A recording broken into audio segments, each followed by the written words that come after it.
It ended with a showdown at an abandoned building in Long Island City, Queens.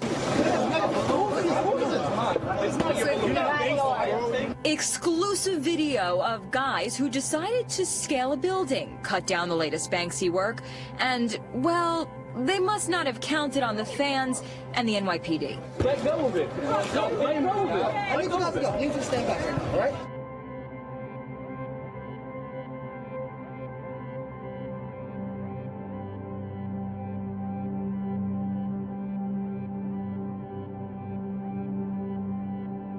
This is today's offering, a work of art hanging beneath a bridge. The response is remarkable. There is a new craze in this town, spotting a Banksy image, often in the unlikeliest of places.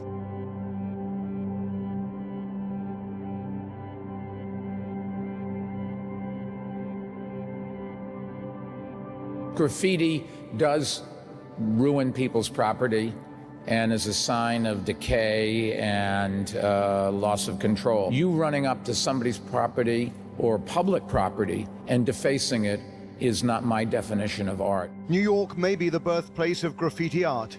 It is also the city of zero tolerance. So the mayor may be contemptuous. The NYPD would like to arrest him. But just take a look at how ordinary New Yorkers are responding. They are relishing this bizarre hunt. Banksy has taken the Big Apple by storm. This is 100% art. I mean, property value goes up when he tags your building, so I don't think you can call that vandalism. It's become something of a treasure hunt for New Yorkers. When a new piece pops up or somebody finds it, it's a game. People say it may be worth $100,000 now. This? Yes. Oh, that's crazy.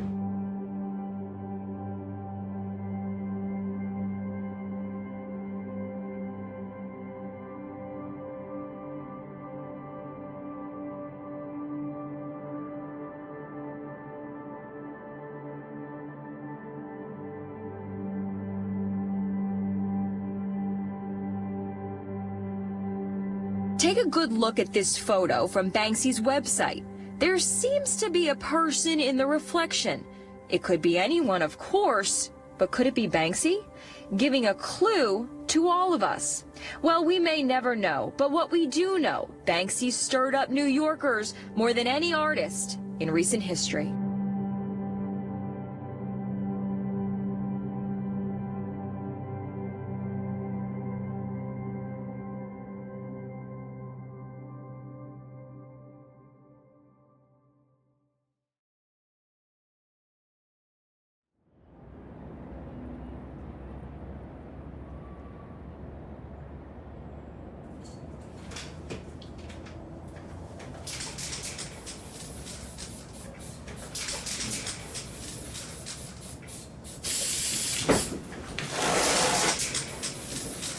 Tagging is the very first kind of essence of graffiti. You know, you start with the tag. Yeah, I used to spend all my school days just writing my tag, you know, in the book, just practicing and practicing. That was really, really important, the way you wrote your name. Think about like calligraphy, you know? It's done in a nice way. It's got a style to it. It looks nice. That's a nice tag. A tag can be aesthetically pleasing.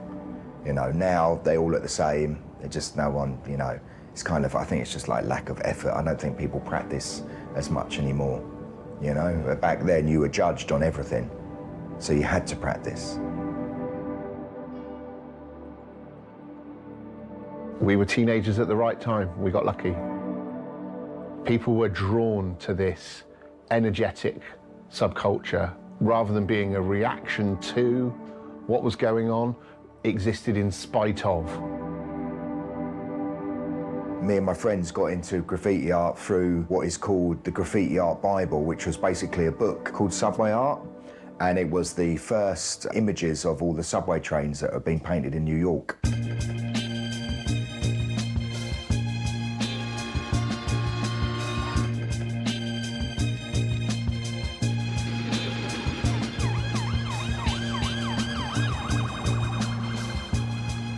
It just started off with like gangs in New York.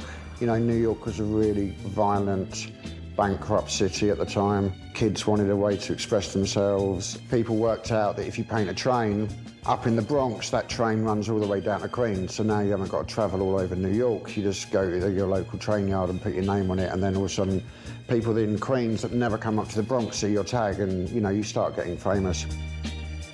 There were two photographers called Martha Cooper and Henry Chalfont. They were young, white, middle-class photographers that were interested in graffiti and started photographing the graffiti on trains. Henry would stand at one train station and just, with a tripod, and get join-ups of top-to-bottom whole cars and window-down whole cars. Martha, because she had a history with the National Geographic, was more interested in the people that actually did the graffiti. So she'd hang out with these kids, she'd go train yards with them, she'd go around their houses, you know, photograph them sketching in their sketchbooks. And Martha and Henry got together and produced a book called Subway Art, and it just blew my mind. I couldn't believe that somewhere not that far away, trains were being painted, and I was just like, that's it, I've got to do this.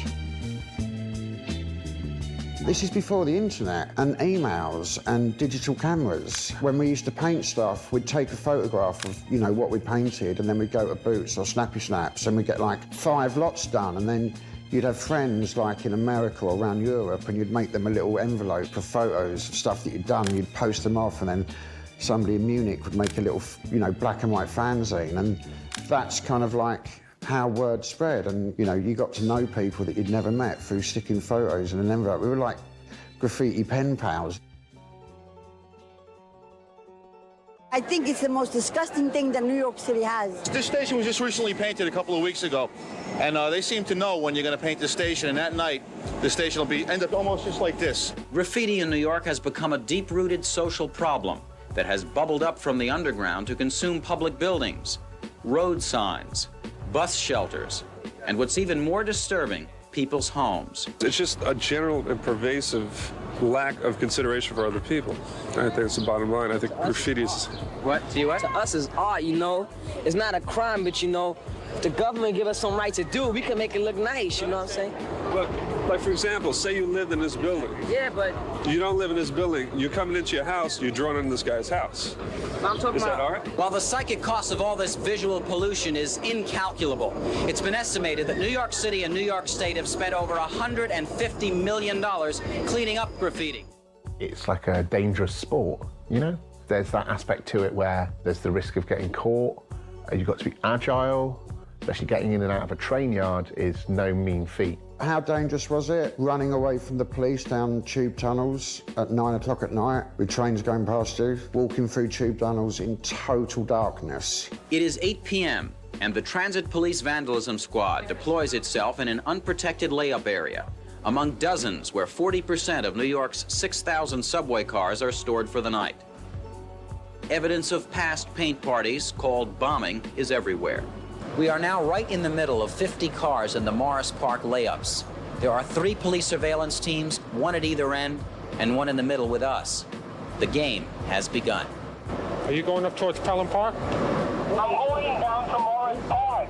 At about 10 p.m., the radio crackles with word that 4 male subjects have started spray painting near the Pelham Parkway station platform. You have the right to remain silent and refuse to answer any questions. Do you understand? You understand? Anything Yes. you do... 1 15 and 3 16-year-olds are arrested and charged with criminal mischief, trespassing, and possession of graffiti materials.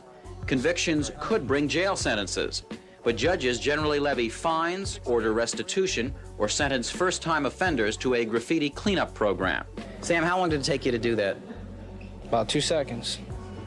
What's the point? Like, what do you hope happens to that? People see it and get famous.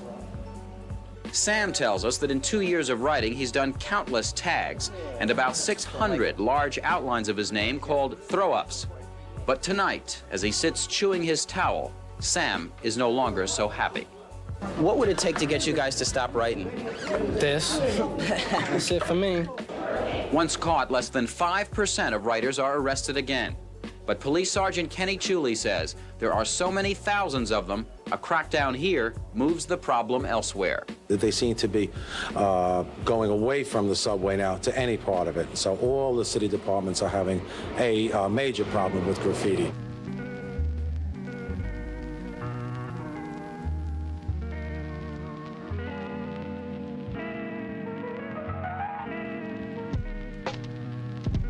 Keith Haring and Jean-Michel Basquiat are the two major names who brought the art form into the mainstream.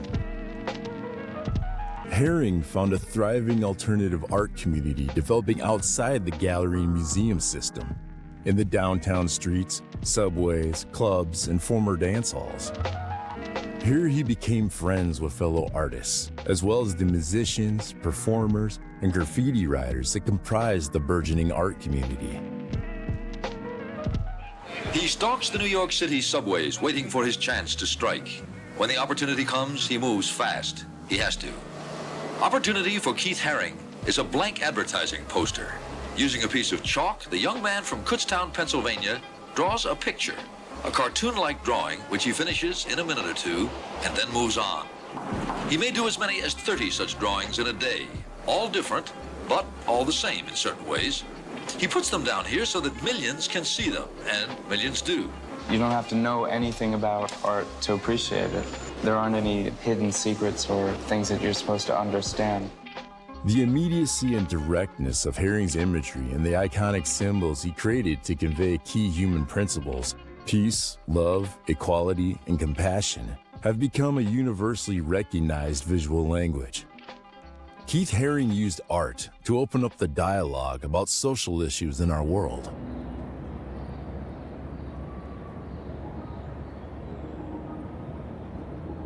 Barton Hill Youth Club. It's in the Barton Hill area of Bristol, which in the 80s was a very rough white working class housing estate. To venture into Barton Hill, to go to Barton Hill Youth Club, to go and paint or to go and see, you really needed to be devoted to whichever subculture it was that you were into.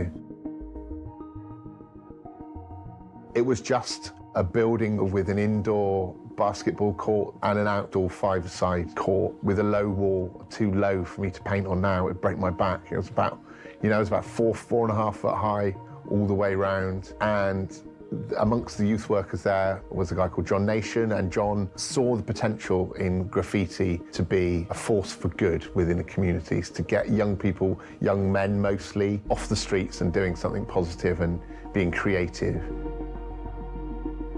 People were given a space to evolve what they were doing rather than just get something up on the wall real quick. You had time to sit down and actually get your sketchbook out and doodle something, and that kind of climate of, you know what, I'm going to do something madder than what you painted last weekend. It became a real centre for graffiti in Bristol, and you could argue one of the birthplaces of street art in Bristol as opposed to graffiti. To those waiting with bated breath for that favourite media catchphrase, the U-turn, I have only one thing to say. U-turn if you want to. The ladies not for turning.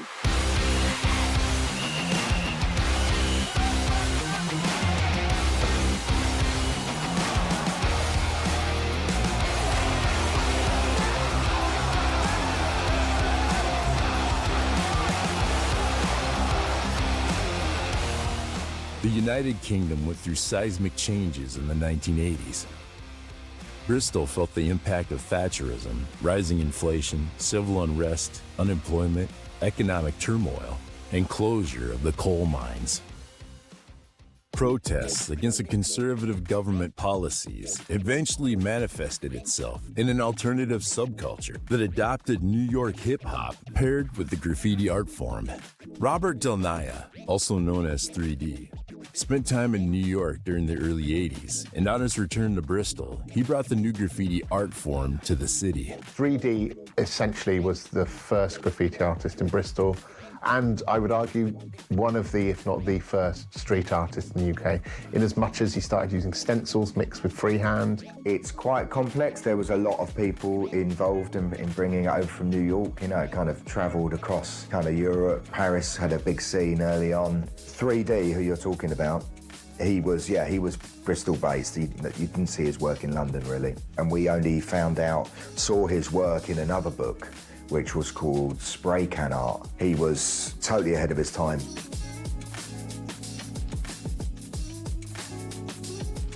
My crew, Crime Inc., which was Inky, Nick Walker, my brother Jinx, and myself started painting a year or two after 3D and Z-Boy started painting in Bristol. So it went from there being one crew to being 3 crews to being 20 crews. It was never, ever seen as an art form. It was just seen as pure vandalism. There was nowhere to really practice, you know, so you had to do it illegally. Now you've got like legal walls and places you can practice, but back then there was nowhere. Getting spray paint, you couldn't, you know, you were young, you didn't have the money, you couldn't really buy spray paint, so you had to steal it. Graffiti, from signatures scrawled on walls to illegal spray can art, costs Britain an estimated £100 million a year to remove. The people who do it are part of a subculture which sees breaking the law as a form of self-expression. The law has now decided to bite back.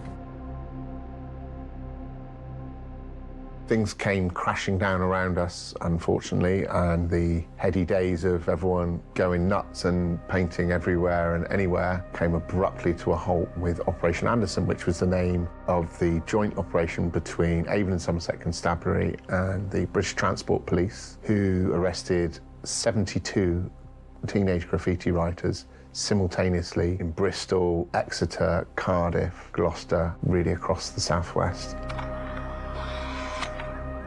The British Transport Police began surveillance of the youth club.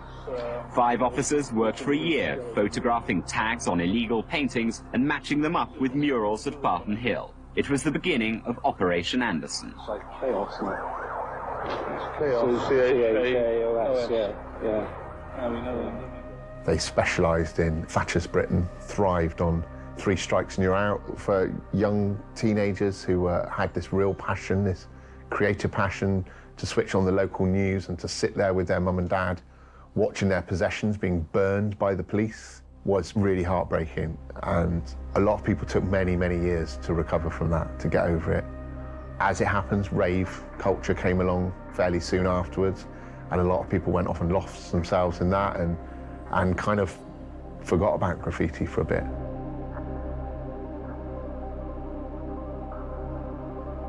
John Nation was vilified, held up as this Fagin character, which he wasn't. He might have been anti-establishment, but in no way was he telling us this is what you should do. He would kind of jokingly block his ears when we would turn up at the club and tell him what we'd been up to. I don't understand why somebody would hate it so much and relish in the power of being able to send young men to prison for being creative. When you're not being violent, you're not stealing anything, you're not making anybody's life a misery, you're creative without the opportunities to be artistic, and you find graffiti as an outlook, a way to express your creativity. The police felt like they couldn't control this thing, and they still can't. I mean, what difference did it make? Those people who were involved in Operation Anderson, they gained notoriety from that.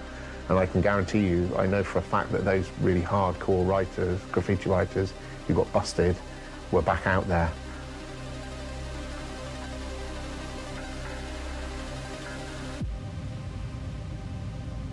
Banksy was too young at 15 to be involved with the Barton Hill-related arrests and arrived there with the second generation of artists. He was brought up elsewhere, in a leafy suburb on the city's edge. It wasn't the most fashionable part of town, but it was markedly different from Barton Hill.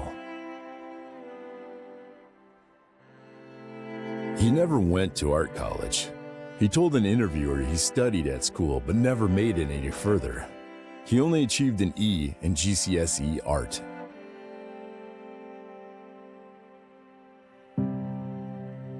After leaving school at 16, not much is known about Banksy's life and early career.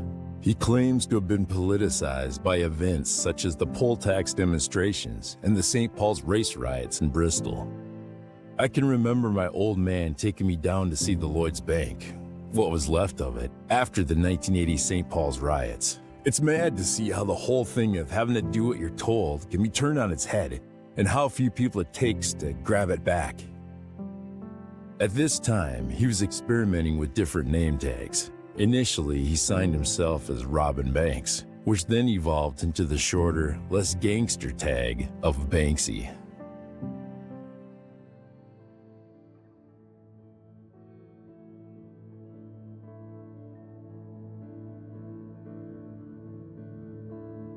After Operation Anderson, keeping your identity secret was key. What started as a necessity carried on throughout Banksy's career. If you want to paint, have an illegal graffiti career and take it global, you can't really be swanning around letting everyone know who you are. So Operation Anderson was certainly the end of the first wave. The second wave, rave came in, but there were those people who were determined, and some of those younger kids who were watching us painting at Barton Hill in the 80s were big enough to go out and paint on their own in the early 90s, and man, did they do it with gusto, including a crew. Amongst their members was a guy who started off calling himself Robin Banks. He started off painting freehand.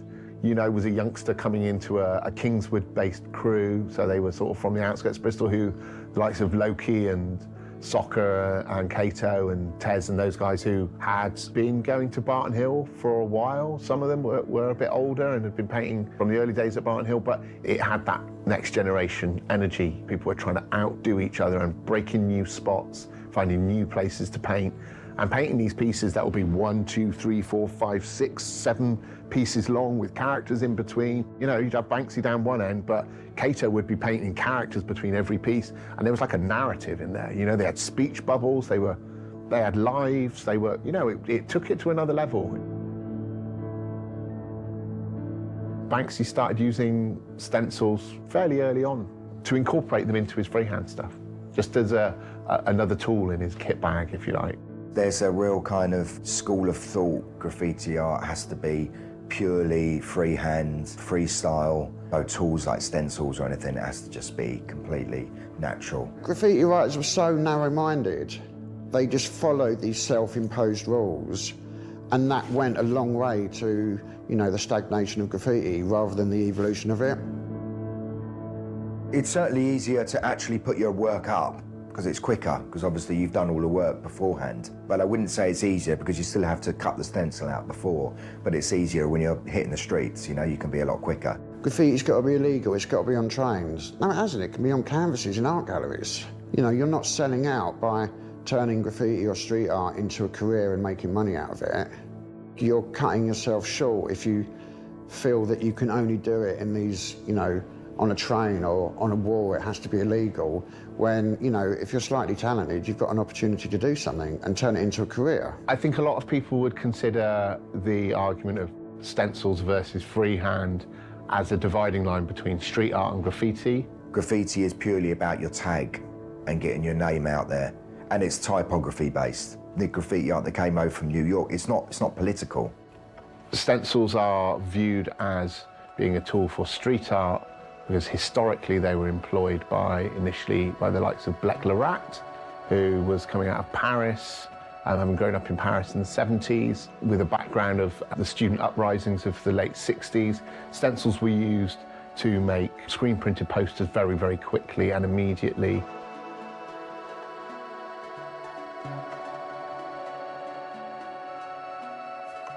Blek Lerat started off painting silhouettes of rats, representing the people of the city. He referred to them as the only creature that's really free in the city. He used stencils because he was able to put thousands of them up very, very quickly. He could just walk down the street, pull one out of his jacket, bend down, it was there. I remember going to Paris years and years and years ago and seeing loads of stencil graffiti all over Paris, and especially on shutters, and a lot of it was politically motivated. Yeah, he's like, you know, the godfather of stencil graffiti, and he just happened to paint quite a few rats.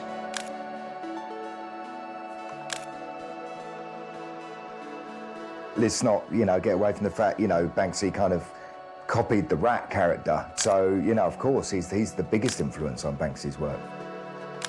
He'd obviously known or was aware of Blek the Rat. I think he was painting rats coming at it from a different direction, coming at it as like, they're vermin, they're cheeky, you know, you're never more than 6 foot away from a rat. They're wild animals that thrive and survive in the cities that we live in. And the way that he juxtaposed these rats with like placards and doing things, and with bolt cutters and angle grinders. So I don't think Banksy copied Blek.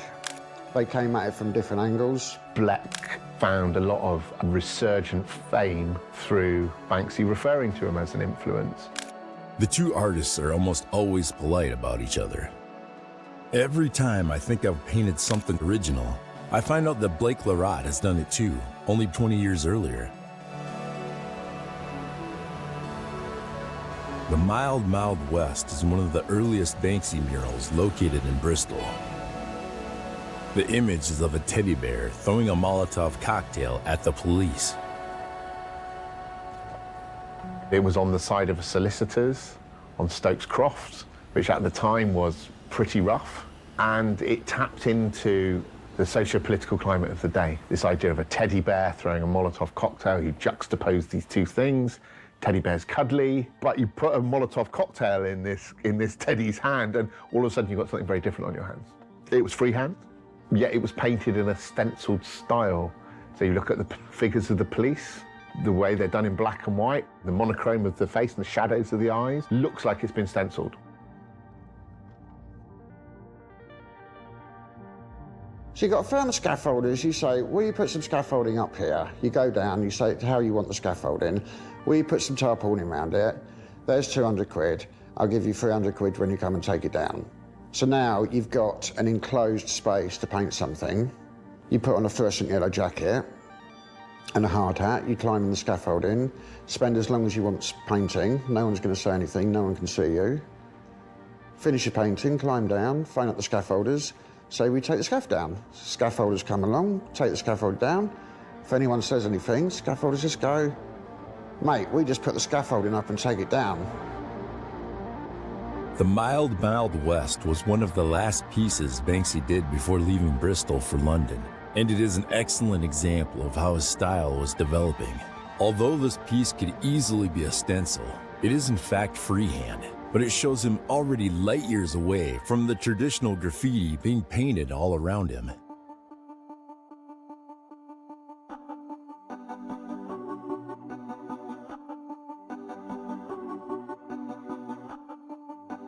In London, Banksy made his home in Shoreditch. He had developed highly recognizable images, such as rats and police officers, that communicated his anti-authoritarian message. Moving to London is the sensible option if you want to do anything creative. If you really want to make your name in art, you have to have a presence in London. On the one hand, he got to forward his career, move his career on. On the other hand, it's the perfect city in which to be anonymous, to stay underneath the radar and stay out of the way of the police. From Union Jack dresses to Britpop chart battles on the nighttime news, the 90s was when everything that seemed to matter was bright, bold, and British, and London was once again the world's cultural capital. It was an era of lad culture, of Damien Hirst's Pickled Shark and Tracy Emin's Unmade Bed, of rock stars at number 10 and footballers as superstars. Even the Americans noticed something was happening. Vanity Fair magazine devoting an issue to the Cool Britannia phenomenon, declaring London swings again. And we will govern for the whole of this nation every single time. A change of government from many years of conservative rule to new Labour under Tony Blair and the success of Britpop led to a renewed feeling of optimism. Charles Saatchi invented the YBAs and they were becoming famous. And it's interesting, England, London in particular, we kind of treat our artists a bit like pop stars or movie stars. They're household names, but if you go to different countries and you talk about the artists that they produce, they're not so well known or glorified. Yeah, it was just a good time for Britain. Let's rebrand it with Oasis and Damien Hirst and Kate Moss. However, Cool Britannia began to burn out, and new money moved in.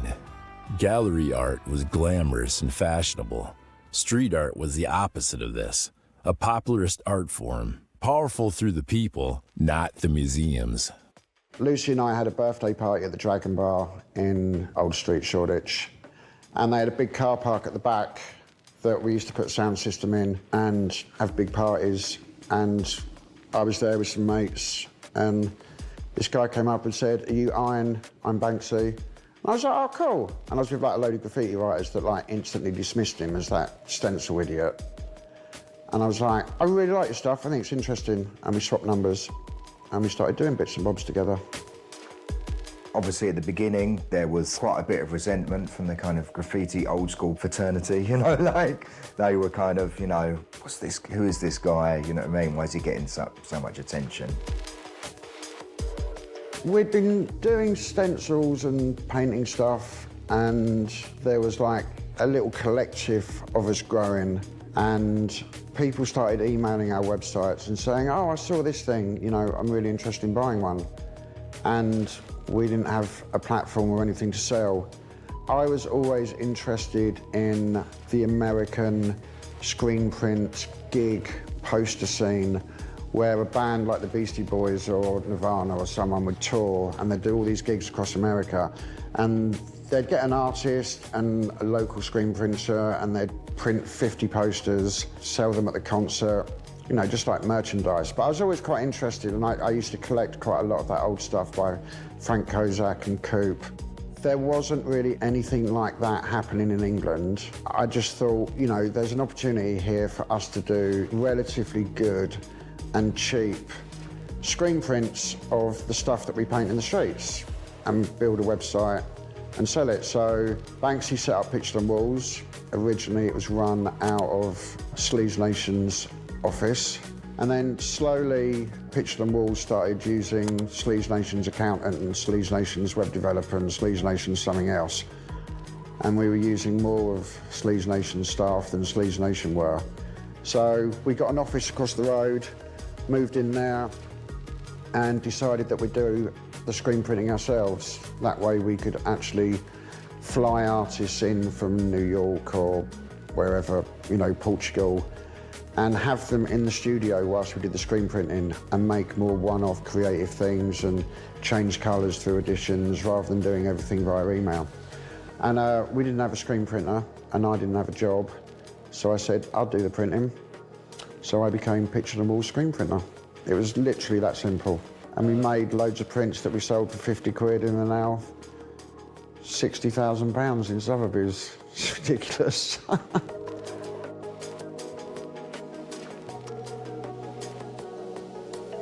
There wasn't one gallery in London that was interested in showing our work or trying to sell it, although there was a market for it, because Pictured on Walls has proven that. We set up a pop-up, month-long thing called Santa's Ghetto.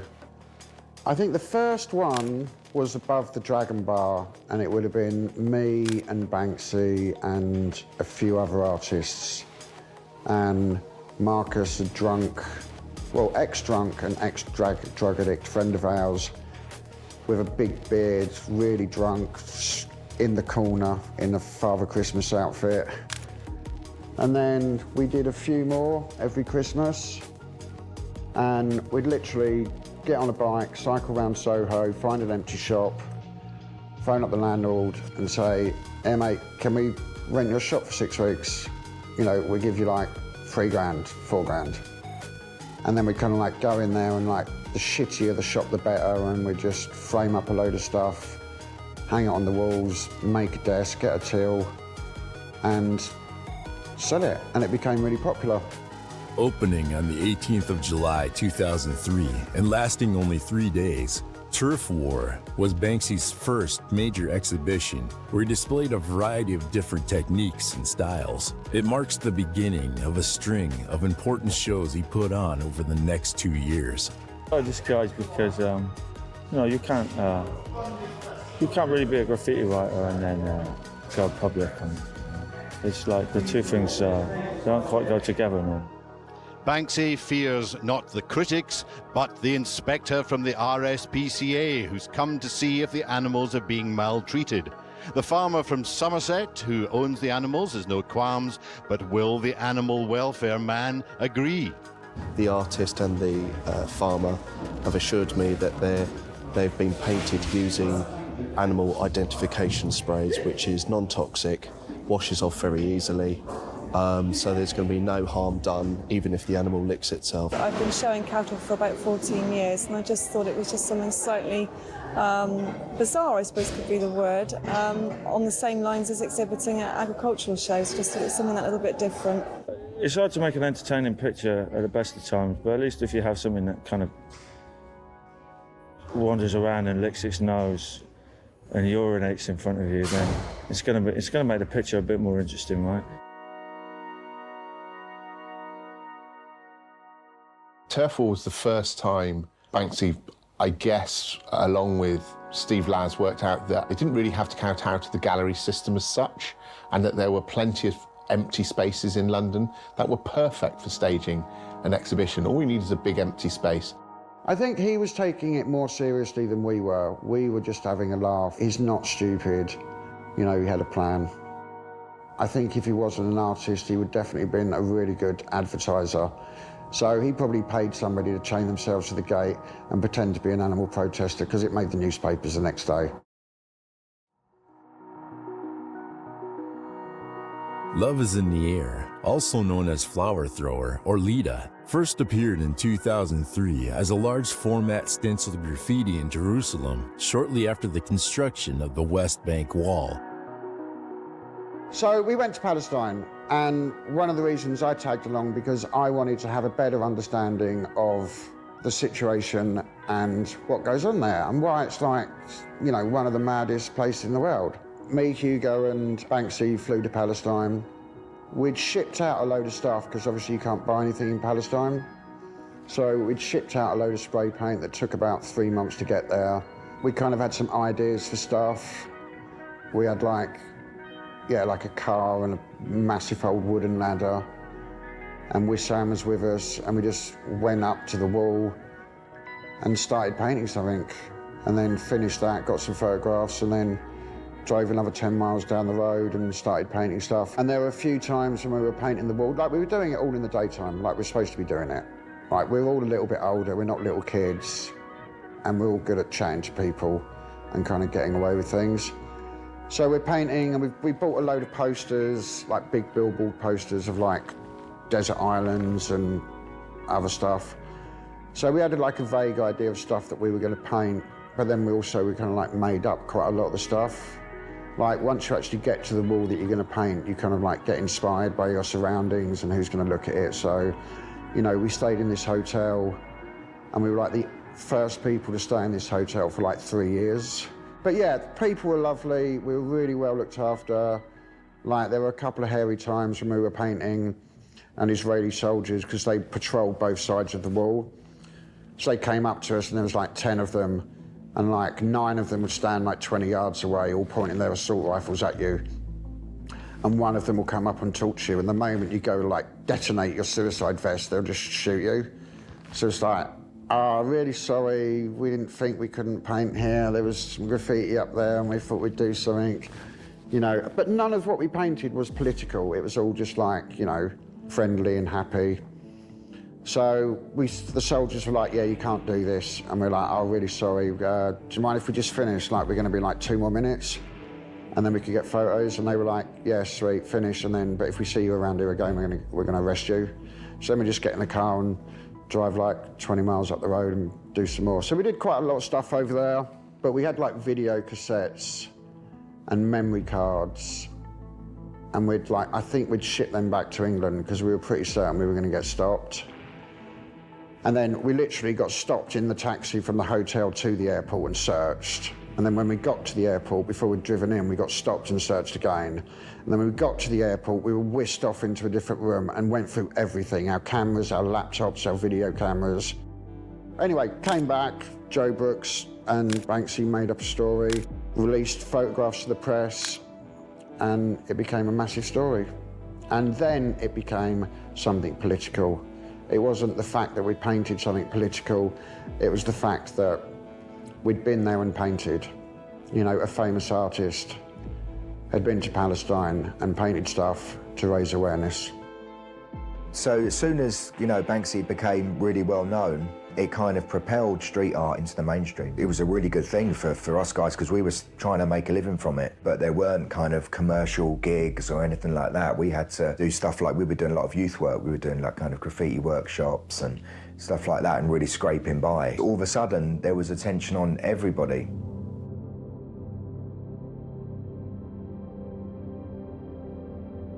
In 2017, Banksy unveiled his latest project, the Walled-Off Hotel.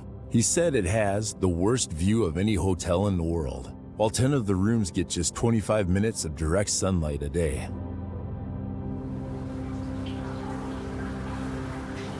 It is the most extraordinary, political and permanent installation of Banksy's career. The elusive British graffiti artist has graduated to hotelier and designer of the new Walled-Off Hotel. That's walled off, literally, in the ugliest part of Bethlehem in the Palestinian West Bank. It is a surreal experience from the front door onwards. Hello, welcome to the Walled-Off Hotel. Walled off? Yeah. I see what you did there. The English tea room cum saloon bar instantly challenges the surveillance of Israel over the Palestinians and wonders what might have happened to Bethlehem's most famous rebel. Banksy wanted to do something to help the Palestinian people, but also something that would get Israeli and Palestinian people together. And hopefully through dialogue, they would see that they're not that different, and what they're arguing and fighting about is like an older generation's problem, and they're the younger generation. So the younger generation are the people with the power to change stuff. For the last 14 months, he's been secretly buying the site, building it, and employing more than 45 staff here. When you applied for the job, did you know who the owner was? Well, actually, no. I had no clue who's the boss for this place. Uniquely for the artist, whose previous exhibitions have been temporary, this one is intended as permanent, a gift to the Palestinian people. The hotel manager, Wissam, managed to keep it secret from the authorities, the media, and staff, and you can see how. So how long did he spend here? Sorry? Was he here for long, painting the walls? Sorry, I can't hear you. We're doing that thing now where nobody answers a question about Banksy to protect him, I know. But was he here in disguise? Or, I mean, how do you keep something like this secret for so long with Banksy here? This is Banksy? Yeah.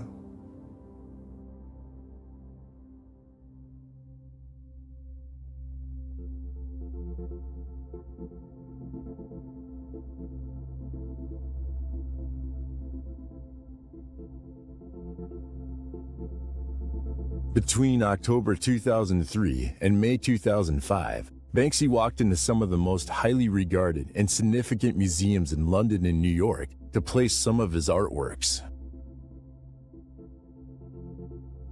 He entered Tate Britain disguised as a pensioner and hung one of his creations in a vacant slot on the gallery's walls. On this occasion, Crime Watch UK has ruined the countryside for all of us. A serene, peaceful landscape is marred by being covered with police tape. Just a few hours later, the painting crashed to the floor and the stunt was discovered.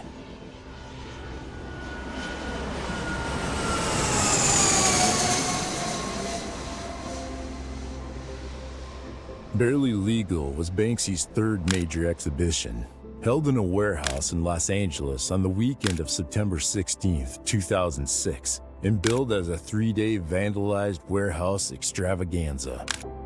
It featured a live elephant in the room that was painted to match the wallpaper of the room in which it stood.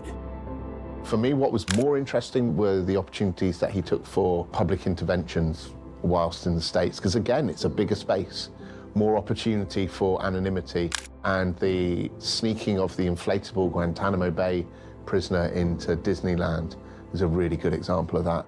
Barely months before, prisoners in Guantanamo Bay had commit suicide due to the conditions they were being held under. Really, really ghastly, inhumane conditions. Humans with black bags on their heads, their hands handcuffed behind their backs for 8 hours a day in little spaces barely big enough to keep chickens in. It was really outrageous. If any other country in the world had been doing it, apart from the United States, you can bet that it would have been all over the news, but the American government were keeping it under their hats.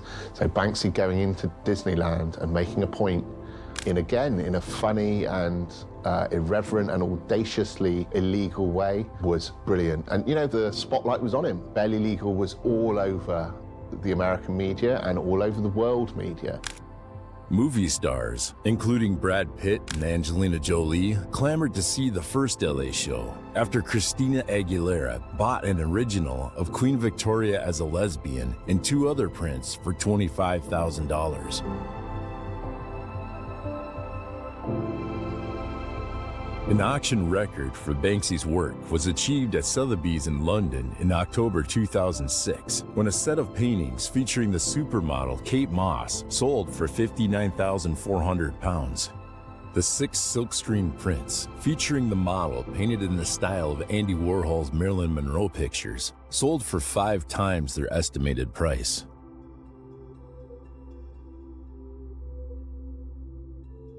Just a few months later, in February 2007, this record was comprehensively broken, with the sale at Sotheby's of Bombing Middle England for over £102,000. 2 of his other graffiti works, Girl with Balloon and Bomb Hugger, sold for £37,200, well above their estimated prices. To coincide with the auctions, Banksy updated his website with a new image of an auction house scene showing people bidding on a picture with the somewhat ironic caption, "I can't believe you morons actually buy this shit."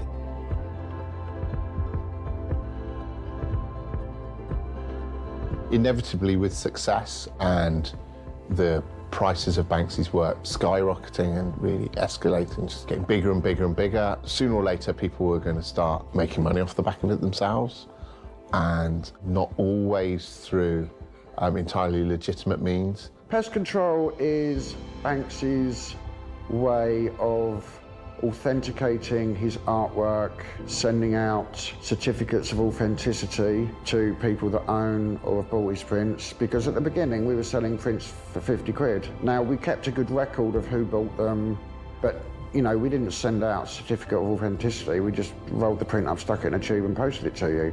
So now most places on the secondary market to sell Banksy stuff, because he set up pest control, people will only buy it and people only sell it with a pest control letter of authenticity. But even with the certificate, sometimes Banksy just does not want his work to be sold. Girl with Balloon is now one of Banksy's most widely recognizable images.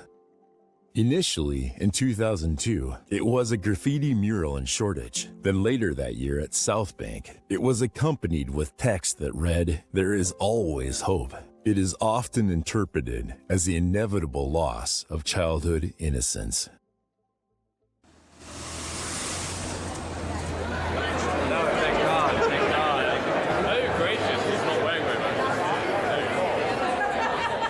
Yeah, we've had a lot of interest on it, as you can imagine.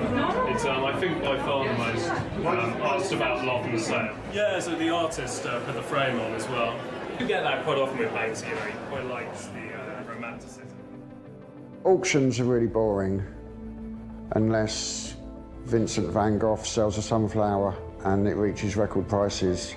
Banksy's in a corner now that he can't get out of, where nothing he does to his work is going to decrease its value. The only slightly interesting thing that I can think of that's happened in an auction house in the last 12 years is when Damien Hirst took over Sotheby's and sold all of his own work for like £111 million the day before the global financial crash.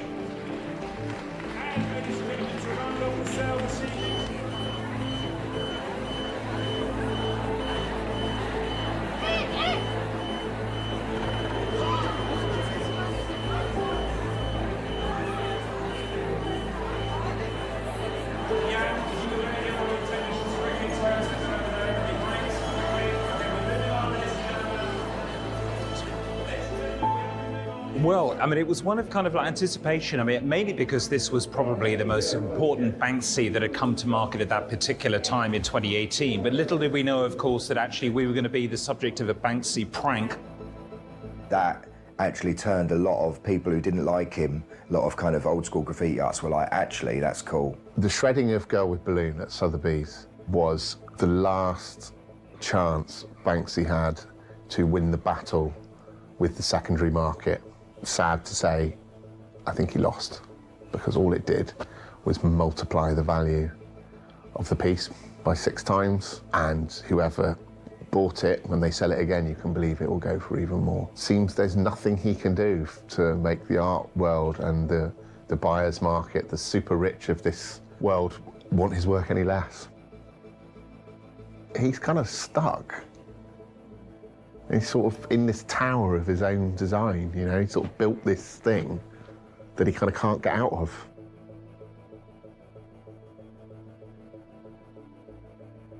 It's known for its long stretch of golden sands and grand pier, but could visitors to Weston-super-Mare soon be swapping candy floss and sandcastles for art with social comment? Behind heavy security, something strange and secretive is happening. How tall are you? I don't know, 5'8"? 5'8". That way.